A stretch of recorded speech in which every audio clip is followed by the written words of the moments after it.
We are back with Christopher Michael Roybal. He's a filmmaker. His new film is going to be premiering this weekend at the National Hispanic Cultural Center. I love that. We're just talking about kind of obsessions. You know, we're talking about how dedicated guys like Carlos Condit have to be when they have to come back from an injury to get back in the ring. And in your case, is it like that with film? Do you have to find yourself having that much of an obsession to make something like this happen? Oh yeah, definitely. I mean, I kind of, even before I even start any project, I kind of have in my mind, like, for the next year or so, I have to be, you know, obsessed, intertwined, completely passionate about whatever my subject is, and my life kind of completely becomes colored by whatever it is I'm filming, and that's totally what it was for Siempre Flamenco, my new film coming out. So, did you just dive into flamenco? Did you care about flamenco at all before? Yeah, it's good. It's a good question. Siempre Flamenco actually is a sequel to my first film, a documentary I made about the National Institute of Flamenco 5 years ago. Right. So basically, we're revisiting Yjastros, the American Flamenco Repertory Company, and seeing what's changed with the group.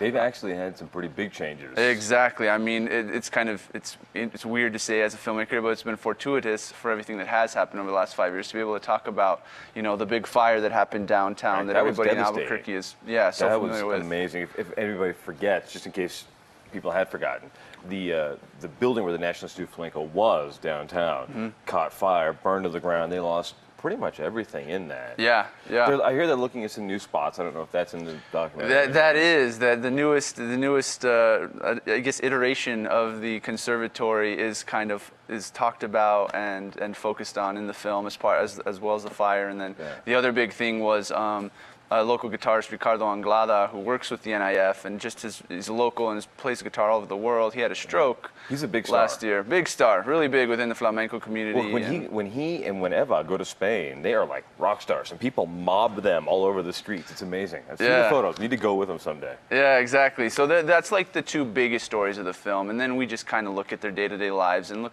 you know, these passionate people who are obsessed. Talk about obsession.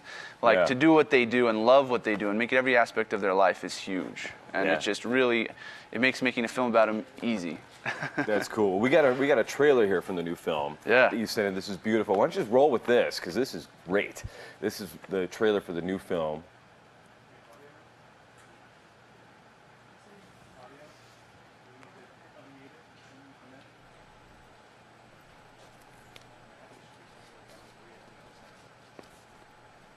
So tell us a little bit about this. This is part of what you were filming at this is at the old studio, am I right? And this is on stage. Yeah, this is a combination of footage that you see them rehearsing at UNM, rehearsing at the National Hispanic Cultural Center, their tablao shows at El Farol, a restaurant in Santa Fe, and then their grand performance. In addition to some other cool stuff we did, we went out and filmed in nature all around Albuquerque. Old Town, the Mesa, that's in the foothills. Just really trying to show, that's downtown, really just trying to show how flamenco can kind of exist anywhere and everywhere. Hence the title, Siempre Flamenco, always flamenco. I love and it. so this little teaser trailer I tried to put together just kind of hopefully entices everybody to come in and see, you know, if nothing else, the real beautiful dance that we were able to capture, and then, you know, hear the real touching stories as well. So how did you get involved in flamenco?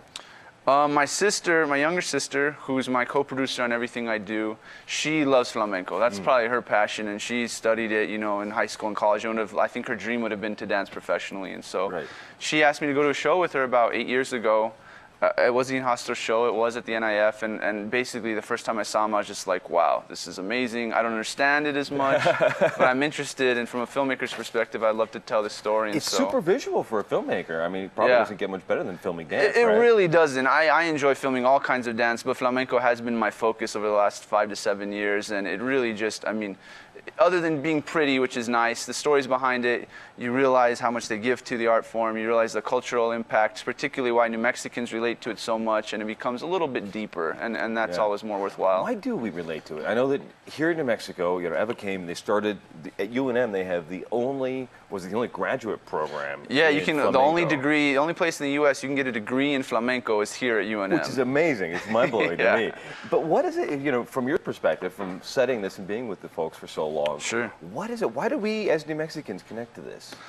I think it's a lot of reasons. One of the biggest one is our historical and cultural connection to Spain, and just for the fact that so many of us kind of trace our roots long time ago to Spain, and we've preserved that so well here.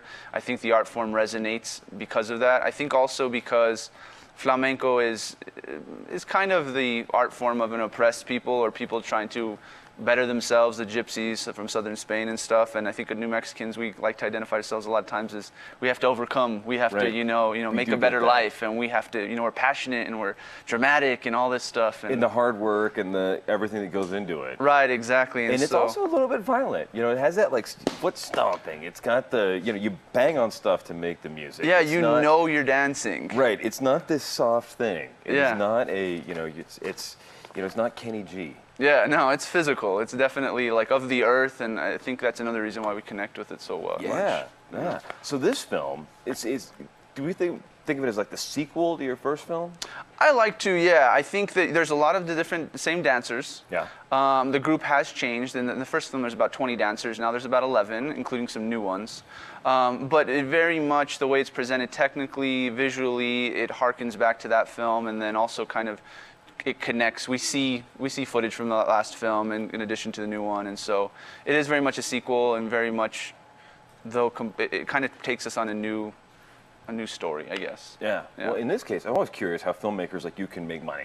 I mean, Yeah. it's easy to understand how like a George Lucas can make money Right, as a yeah. filmmaker. Right, exactly, But yeah. how does a local guy actually put this together and make a living doing this? I mean, is it grants? Is it in-kind support? Do you have a Kickstarter? I mean, Yeah, that's a good question. I mean, I've tried a little of everything. I mean, I tried to do some fundraising, online fundraising with this, and I do horribly at it because I just I don't follow through about asking people, because I've been doing this 10 years, and this is my 13th film. That's amazing. And so I just kind of get it done. One of the ways I operate, and I've tried to operate over the last 10 years, is get enough experience and equipment and collaborations with locals here in New Mexico to be able to make my films for next to nothing or really low budgets. And so I basically self-fund everything, and I support myself through, I teach film and photography in different places, in different schools and nonprofit organizations, and then I also direct a lot of commercials. That kind of pays for me and stuff. So I try to live on top of that very sparingly. So the day job supports the hobby job? A little bit. The good part is now most of my day jobs are all about directing, so it's not cool. like I'm delivering food or doing other crazy stuff like I used to do to support it. So. Yeah, no doubt. Yeah. No doubt. Well, what's your next big project? I hope to do my next feature film, start filming it in the fall. It's going to be the third film in a trilogy I've been working on for the last 3 years, I guess. Mm-hmm. And so I'll finish this, give myself about a week off this week to enjoy the premiere and jump into that. Very cool. What's that going to be about? It's what were about the first two in the trilogy, actually? That's a good question. It's about it's a family that you follow, and they kind of they experience like a lot of tragedy and a lot of kind of like really tough stuff in their life, and the idea is just this family keeps going. My films I like to make very uplifting people, stories, positivity, all that sort of stuff. People that overcome something. Yeah, I'm very, it matters to me to make films, to make all art about stuff that uplifts people and isn't just entertainment. And so like Siempre Flamenco, it's beautiful, but it's more important to me to understand why these people do what they do and that they keep going. They don't give up in the face of a fire. Right. And so that's kind of what all my films are about. And they tend to be a little more serious than happy. Like, you'll probably get a good cry at Siempre Flamenco. You will get, in the end, you'll be happy, you'll be rewarded for it, but you may not just be popping popcorn and laughing the whole time. Yeah. Cool. Well, great. Well, we can't wait to see the film this weekend, National Hispanic Cultural Center. 2 p.m. on Sunday. the 7th. Yep. Love it. We'll be back in a couple of seconds on the Morning Brew with Friends with, I think, some folks from the, they're going to do some Shakespeare. Nice. Yeah, I love Shakespeare. Favorite writer ever. Yeah. Right. On the Morning Brew with Friends.